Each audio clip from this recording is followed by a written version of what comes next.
Hey guys, it's JD Vance, the Vice President, and you know there was so much excitement around Usha's visit to Greenland this Friday that I decided that I didn't want her to have all that fun by herself, and so I'm going to join her. I'm going to visit some of our guardians in the Space Force on the northwest coast of Greenland and also just check out what's going on with the security there of Greenland. As you know,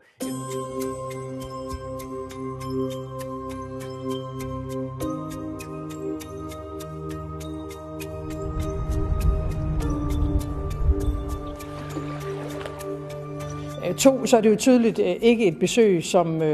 handler om, hvad Grønland har brug for, eller hvad Grønland ønsker at besøge udefra nu. Og derfor så bliver jeg også nødt til at sige, at det er